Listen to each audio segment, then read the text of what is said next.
Okay,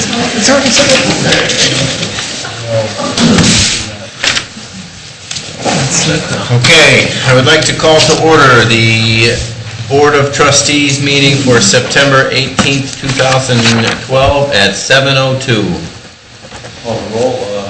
Mr. Dunaway? Here. Mr. Mahoney? Here. Mr. Simcoe? Here. And Mr. Haddad is absent. Yes. Please stand for the Pledge of Allegiance. I pledge allegiance to the flag of the United States of America and to the republic for which it stands, one nation, under God, indivisible, with liberty and justice for all.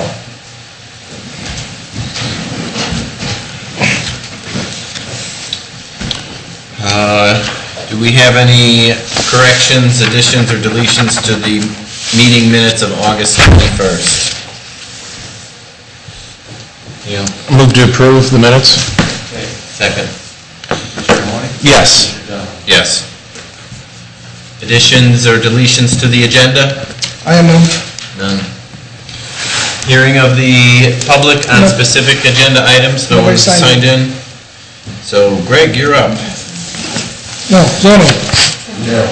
Oh, Darryl, I'm sorry. Sorry. Just have three quick items. The first one is a lawn abatement for the properties at 5734 and 5738 Roberts Road. 5734 is the vacant lot next to the house on 5738. Same property owner who's deceased, so I guess she doesn't exactly own the property, but it's not being maintained. The backyard is overgrown. 3 notices have been sent. No responses. Now, I was hoping somebody's getting their mail and would respond, but no such luck. I'll offer Resolution 12-121, authorization of abatement for 5734 and 5738 Roberts Road. Second. Mr. Mahoney? Yes. Mr. Dunaway? Yes. My next item is a disabled vehicle, a junk vehicle, on the property of 2814 Elmwood. Again, the property owner has received 3 notices, the last one being certified. Hasn't done anything about it. It's in the backyard. It's a heavily damaged Jetta. So we'd like to have permission to have that towed out of there. Did we get a neighbor complaint on it, or how did that come in? Yes, actually 2 neighbors on Okay. either side. I'll offer Resolution 12-122, authorization of abatement for 2814 Elmwood Drive. Second. Mr. Mahoney? Yes. Mr. Dunaway? Yes. And my last item is the monthly report. August was a little bit slow permit-wise. We had 25 permits for a value of just under $432,000. And for the year-to-date, we're a little behind last year, 222 permits and just over 19 million. For meetings, the zoning commission was canceled. There was nothing on the agenda. For Board of Zoning Appeals, 2 items were continued, the Panera Bread drive-through and a sign variance for 2727 Holland, Sylvania. And then the only other item was the Renaissance Place one, and that was for a parking variance, and that was denied. That's all I've got. Sounds good. Thanks, Darryl. Thanks, Darryl. Now we have Greg. Now we've got Greg. Thank you. Good evening. Monthly report for August for 2012. Pretty much August was a normal month, returning back to normalcy after the July storm. Currently on the brush pickup, we're 70% complete.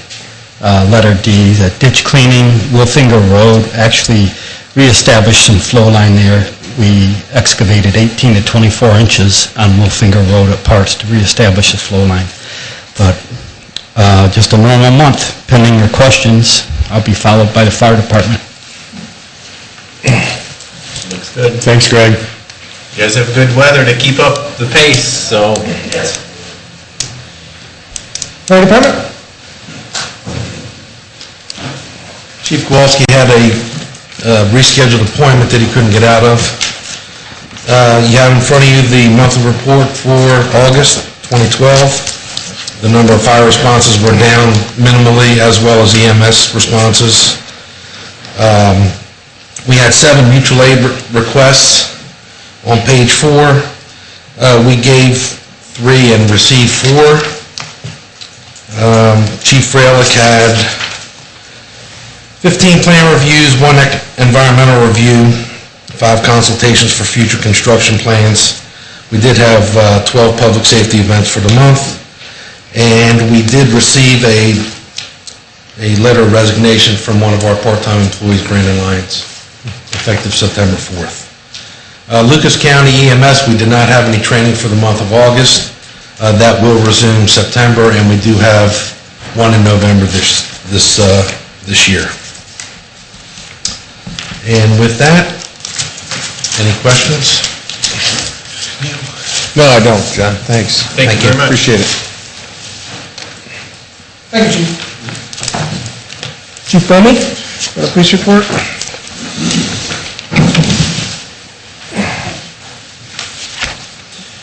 Good evening. You have before you the monthly report for the police department for August.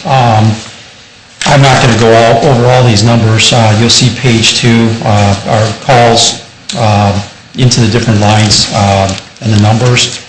Page 3, of note, we had 1,480 calls for police service. We're up about 1,100 calls over this year-to-date 2011. Again, you can see our citations and different things of that nature. We're still down in injury accidents, down in property damage accidents, up in injury accidents slightly, but that's narrowed a little bit. Burglaries, I'm happy to say, have slowed down considerably. If you remember, we were way up in that before. We're about even with the pace of 2011. Robberies, we're still triple the amount, but those are such small numbers that those are they can be somewhat skewed. And then on page 4, you'll see all the different other offenses. We're about the same overall as far as the amount of reports we're taking, even though we're up 1,100 calls for service. Page 5, you'll see, again, you can read this on your own, cases of interest handled by the Detective Bureau. There's a number of them there that were solved. Page 8, you'll see that we had 53 cases assigned in the month of August. We cleared 33 of those to have 20 remain active. We had an overall clearance rate of cases of 79 for the month, including the prior months. Page 10, our DEA task force officer, you'll see that they were pretty active. They ended up arresting 10 people and opened 7 new cases in the month of August. I will tell you that proceeds continue to come in at a pretty good rate for the forfeitures and such through our officer in that task force. We're back in schools teaching DARE as of August. We've got 3 DARE officers, as you know, and they're doing their thing. We just finished our qualifications, our annual qualifications for pistol on the range. We're currently working on rifle and shotgun to be completed by the end of the year. And the only other thing I'd like to say is I'd like to publicly acknowledge the road department and Greg and his staff. They did us a huge favor in that we had a lot of work to do at the outdoor range as far as building up the backstop and some things like that to be able to continue to utilize it safely. And Greg had his staff out there, and I think they spent 2 days, 2 solid days with the equipment and manpower in doing an awful lot of work out there, which helped us out a great deal. So I just want to thank Greg and his staff. Is that coming out of the Chief's budget? Jeez, I wouldn't have worked all those. Take that, no. Just stop now, Chief. Yeah, exactly. And with that, if you have any questions, I'm here to answer them. No, keep up the good work. Thank you. Yeah, thanks, Okay, Chief. thank you very much. Next items on the agenda is under the administrator. The first one I had was an application for a new liquor permit at 6725 West Central Avenue, known as the Sylvania Hibachi Grill. I have letters from the fire and police department that they have no objections for this permit. Once again, if the trustees do not need to take any action if they are comfortable with it. Next item on the agenda is Resolution 12-125, which will set the date and time for trick-or-treating this fall. Will be in conjunction with the way the city of Sylvania does it. It will be Wednesday, October 31st, from 6 p.m. to 7:30 p.m. Offer resolution 12-125, set the trick-or-treat time to 6 to 7:30 p.m. on October 31st. Second. Yes. Yes. Next item is Resolution 12-126, and it's certifying street lighting for tax year. It should be 2012 to be collected in 2013.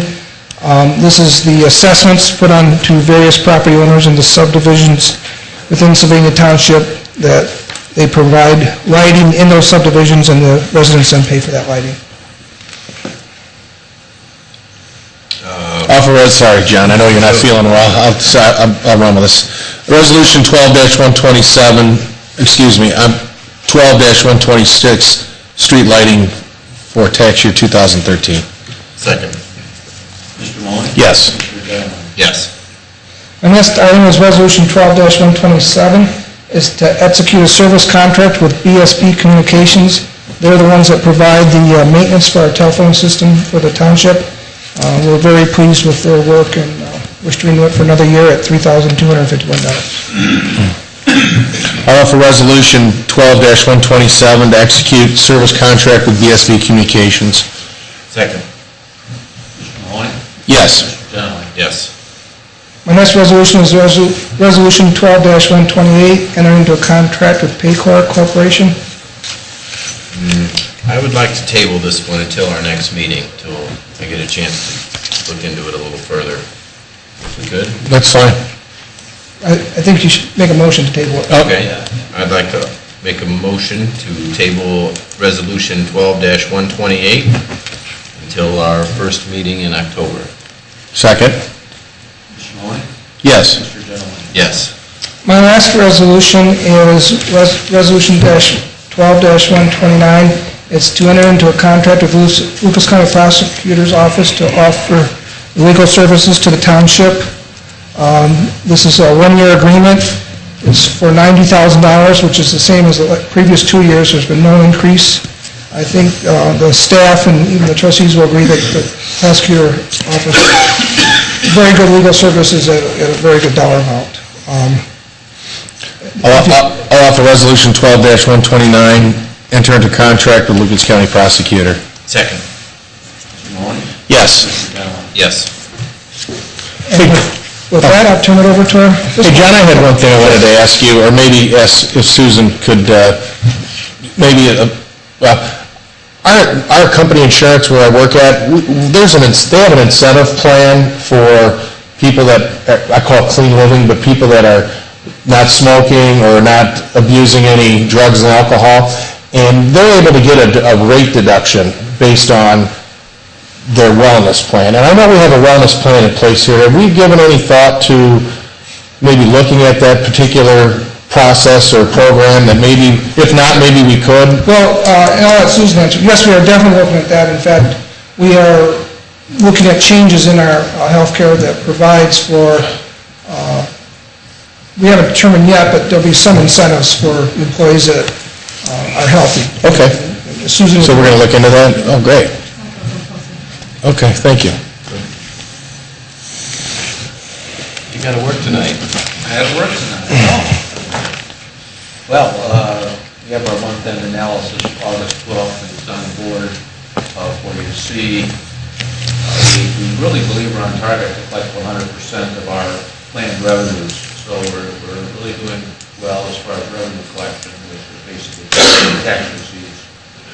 And really, all of the major funds, as far as expenditures, are below standard, what we would be expecting, so that's good for us, too. So we continue to be doing well in our revenue collection as well as holding the line on expenditures. Great job, Dave. That's good. Real good. And I have a couple resolutions. First is 12-133, and it's... 123. 12-123, I'm sorry. Township appropriation from unencumbered funds. And what we really have is the first one for $6,900 roughly, is some insurance proceeds that we received from insurance companies where some of our vehicles were damaged, some of our police vehicles, and we fix them in-house, and then we collect the insurance proceeds, and we actually, actually can do it a little bit cheaper, so it's a good thing for us. We've got people that can do that. And the other major one there for $21,600 is, it has to do with our household item pickup that is coming soon. And then we do have, I think Stevens, we utilize them, or we may have some of the dumpsters and that we use. So we have to pay for that. So that's what this motion is about. I'd like to offer 12-123, increase appropriations from unencumbered funds. Second. Mr. Mahoney? Yes. Mr. Genowine? Yes. And last one is 12-124, and it's transfer appropriations, and we just have some, what I call more minor adjustments, we took transferring in some of the departments, and it's not up there, but I think these are standard items that we're just moving right around a little bit.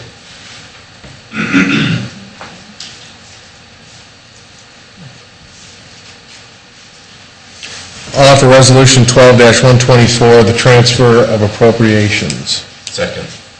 Mr. Mahoney? Yes. Mr. Genowine? Yes. And that is, that's all I have. All right. Open discussion. Neil, you got anything? I don't. Hearing of the public on non-agenda items. Troy Stevenson.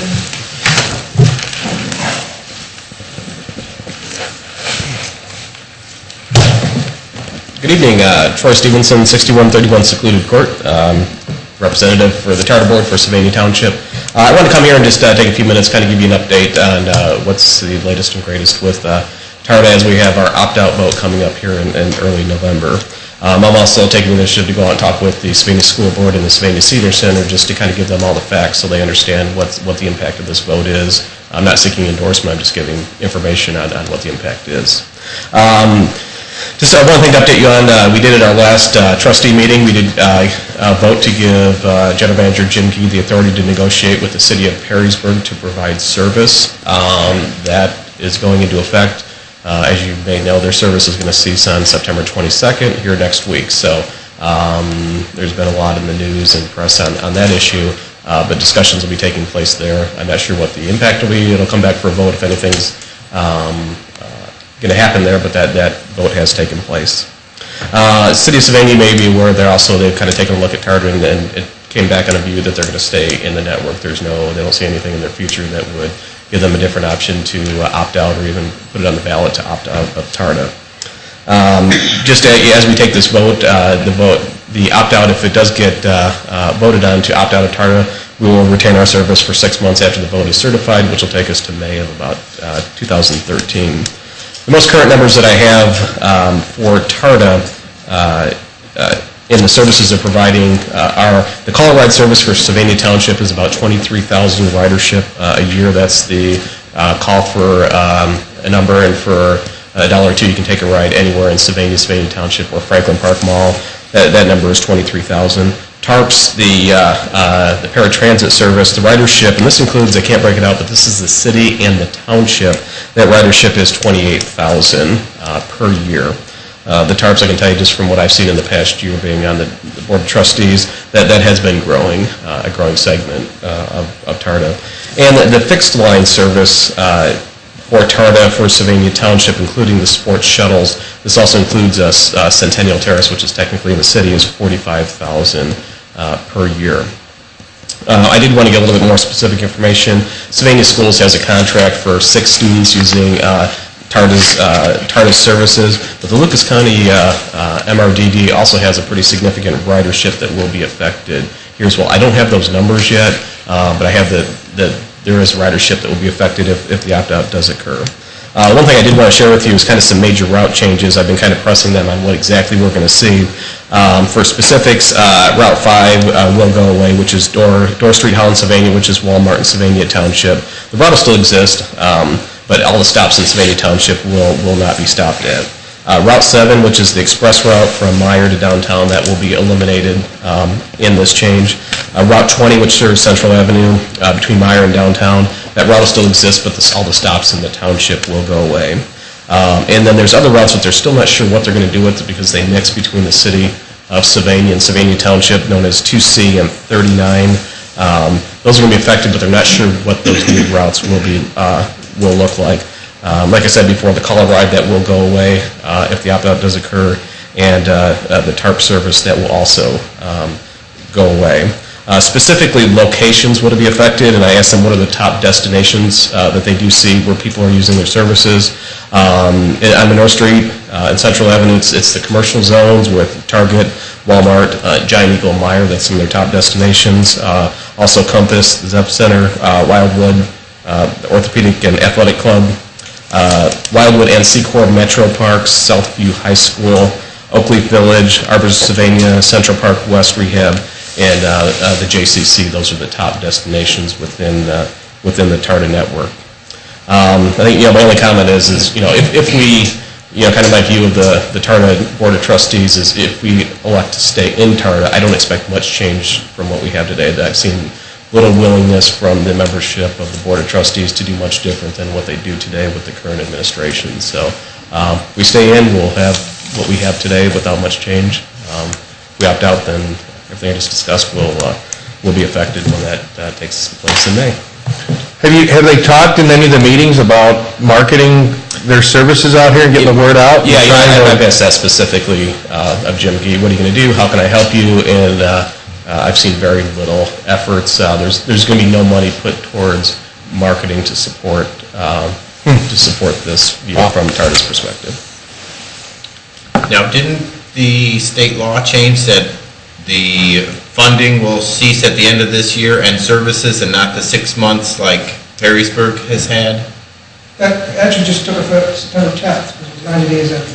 Okay, and that may have the last discussion at the last board meeting was 6 months, and I could be incorrect. Okay. It is now end of the year. And now there are negotiations with Perrysburg. Are they looking to create their own services and then get a price for it, or what types of negotiations are going on there? What I sense right now is the city of Perrysburg has looked at different companies to bid. They have bid. TARDA was not a bidder in that event because what they were looking for, TARDA, for various reasons, couldn't bid on or chose not to. What they're really looking at is negotiating to bridge this service gap, and the city of Perrysburg has money set aside to bridge this gap, and two, how do these two networks connect in a way that's passenger friendly, either stops with protective covering and things like that. So those are the two topics that they're discussing. Not really a long-term plan for TARDA to come in and be the provider. Okay. Troy, I appreciate your thanks, time. Troy. Thank you. You're welcome.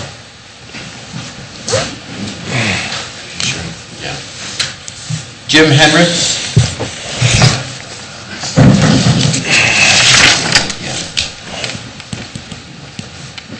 Good evening, gentlemen. Once again, I return.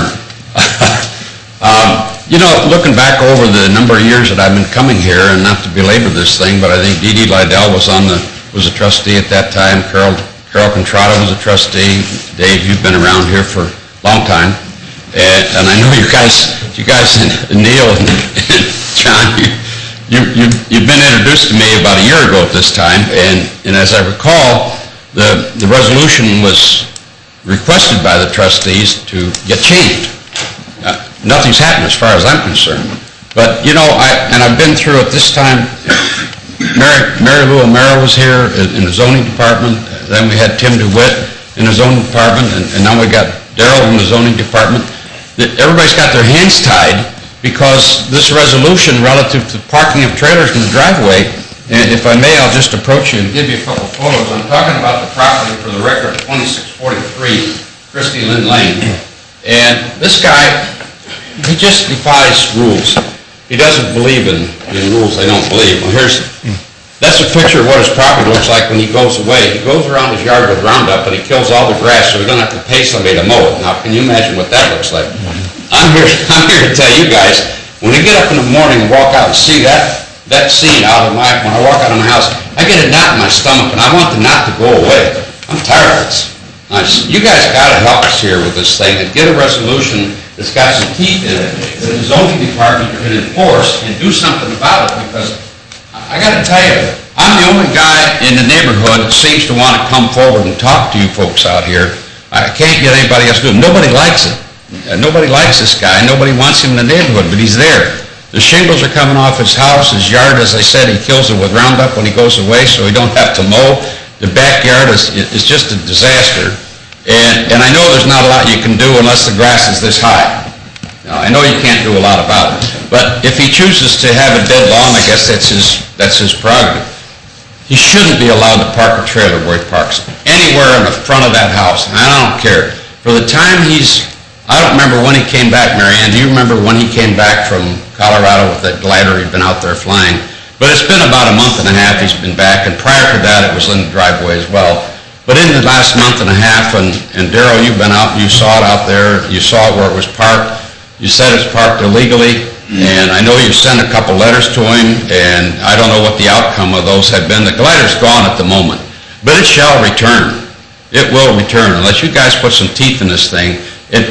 Please tell me what happened to that resolution that was supposed to be passed by this township Board of Trustees a year ago that said you couldn't park a trailer on a property for more than 45 days, and I forget the one time, and what the period of time was, I don't know. I had a copy of that, but I don't know where it is anymore. Tim DeWitt gave me a copy of it, but that was the proposed resolution. Where did it go? What happened?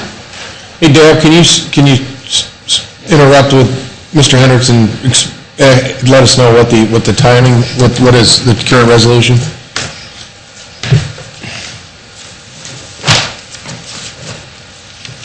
It was Resolution 11-157. If you recall, there was probably about half a dozen items on that from Article 22 of the zoning resolution. That was, composting was in there, setting a height limit for high grass was in there, pods or dumpsters in the driveway was in it. It was all different things. It was discussed in October of 2011. The trustees voted to table it. I was here for that meeting. Tim was ill at the time. And then the following month, I don't know, it fell through the cracks or something, I don't know. Tim was there for that meeting. The trustees approved was 2203E, which was the high grass, and removed the 2226 composting amendment. And everything else. How many hours does our present resolution have that allow units to stay behind a building? If it's behind the building line? Well, if it's behind the front line of the building, stay there as long as it it can be there forever. So the process has, just like these we voted on earlier, what is typically the timing to go ahead and enforce something like this? You send a few letters out. Right. Follow up, make a couple calls, and then act, abate it. So we are in the process of abating this until he moved his plane. Well, he moved it after the third letter, the certified letter. Okay. Whether that was because of the letter or what, maybe he was... So presently, how many hours can you keep, and forgive me for not knowing this, but how many hours or how many days, what do we have, and what does our current resolution state? As long as it's behind the front line of the building, the main building, they can have up to 2 trailers, be it boats, campers, Okay. snowmobile How about in trailers. front of the building line? In the front, that can be up to 72 hours, and that's Okay. what the amendment that Tim was looking at last year was to put it down to 48. Which is the 72 hours is the same as any other township in northwest Ohio, Well, correct? they vary, but yeah, it's in keeping. Springfield Township is 72 hours within a 7-day period. Monclova Township is period not to exceed 24 hours, but they don't have within so many days or month or anything on that. Perrysburg... I suggested this because I recall in that meeting in October.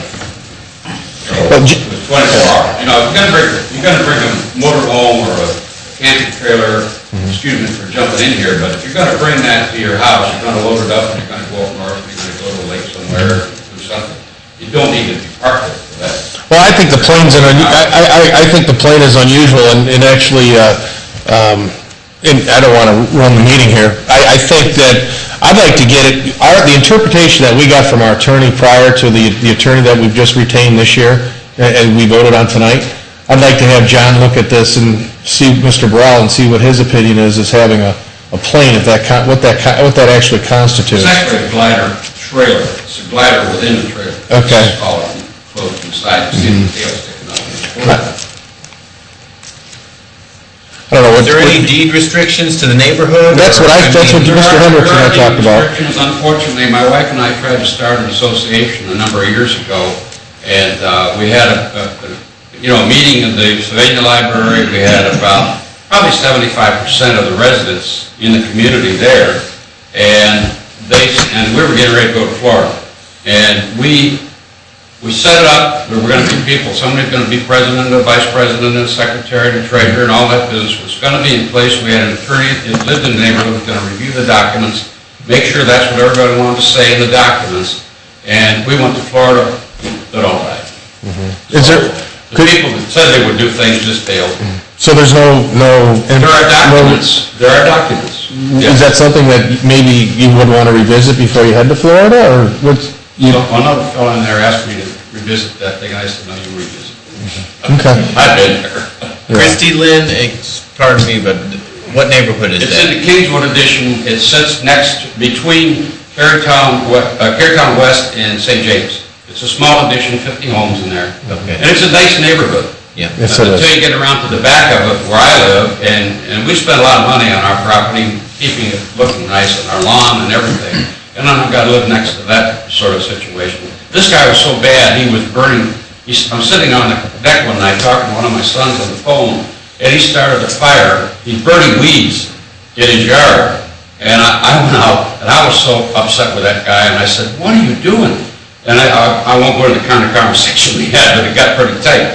And he said he can do anything he wants to. I said, you can't have a fire. This is ridiculous. So I picked up my cell phone, and I dialed 911. 2 police cars, maybe 3 police cars came. And I also told the fire department about this fire. Well, they called off the fire department. I mean, I don't want to have the fire department run out there for something stupid like that, because somebody could get injured on the way out or, going back. But anyway, bottom line is you can't talk to this guy. And the definition of the property is this property has a garage in front of it. So when you pull up the driveway, there's a garage that it turns into. So the definition of it, what is the front building line of the home? Okay, happens to have an attached garage. What's the front building? He don't live in the garage. He lives back in the house. And he can't get the trailer behind the house. There's no room on either side to put that trailer behind the house. So be it if it goes in the front yard, and I got to have a knot in my belly every morning when I get my paper. I mean, it's just ludicrous. Just to clarify, the resolution says behind the front line of the main building, as the garage is attached to the house, that's part of the main building. And the glider would meet our definition of recreational vehicle. A vehicle designed for recreational purposes and equipped with wheels to facilitate movement from place to place. So it falls under the same category as boats, RVs, snowmobile, trailers, whatever. So what I hear now, though, is the current rule is 72 hours. Right. And there was going to be a resolution taking it down to 48. Somehow that never got passed. Why don't I talk to the trustees, get their consensus on whether they want to change the hours, and then I'll get back to you. Okay. Now, just for my own information, you said you already have sent this gentleman letters? Yes, this is... For the 72-hour violation, Right, he was beyond the front line of the main building. We go through this pretty much every year. Okay. So what he does, if you want to enforce that rule, then he takes this glider and he parks it across the front of his house, across the windows in front of his house, which Come on, guys, we're in a nice neighborhood there. You know, we're not somewhere out in the country where you got all this property and you can put it anywhere you want to, not gonna bother anybody. You know, we've gotta be realistic about this sort of thing. If he gets away with it, then you got another trailer, and another trailer, and another trailer, something sitting in the driveway in a neighborhood like this. I don't know. All I'm doing, I can come to you guys and say, give me some help here. Well, the unfortunate part is if we pass these zoning laws, it does apply to the people in the country who live out there for a reason to have trailers. So there is some reluctance to kind of paint everybody with that same brush. Yeah. And that's why a lot of the neighborhoods have the deed restrictions and the associations to manage, you know, how they want their own specific neighborhood to look. Obviously, I see a lot of issues with that, and I certainly, I don't want to call it a nuisance, but I wouldn't want to look at it across the street from me either. It sounds like he is in violation of the 72-hour rule on a pretty habitual basis, correct? Pretty much once a year. So why are we wasting all the taxpayer, why are we wasting our taxpayer time and money? Can't we enforce something if he's habitually breaking the current law? Why can't we put a full enforcement to just eliminate it all completely? He's wasted our time. Mr. Hendricks, look at the money we spent as a township. I know Woody's been involved, I know the fire department's been involved, we've been involved with this, and it's like, if we don't try to end this somehow, if he's breaking the law every year, then you break the law every year, then there should be a ramification, there should be something that we should be able to enforce. This is not once a year. Well, Once a year, this happens frequently. Okay, well, there should be something, you know, that we may have a little more teeth, as Mr. Hendricks says, a little more teeth than us chasing around every 48 hours something happens, and I'm not sure how we record the timing and all those kind of things, but you do a great job of this, Darrell, and I challenge you to try to figure out something that we could do to maybe enforce that. Well, it's the same as we have people that every year don't cut their grass, and we go through this little dance, and we send them the letter, and maybe they cut it, or maybe we have it abated. That's a good point. This guy, he does move it.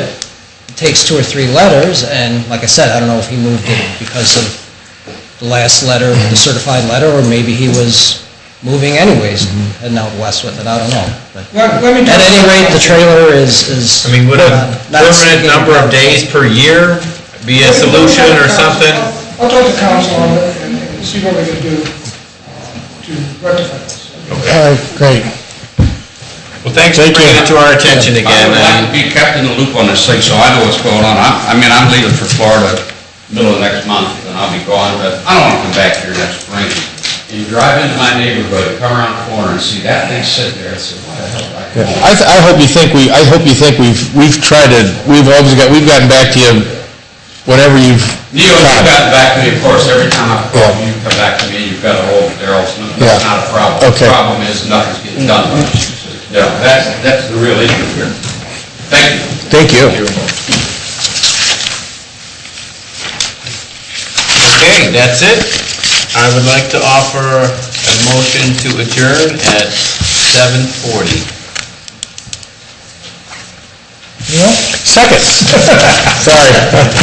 Sorry, Mr. Mahoney? Yes. Mr. Dunaway? Yes.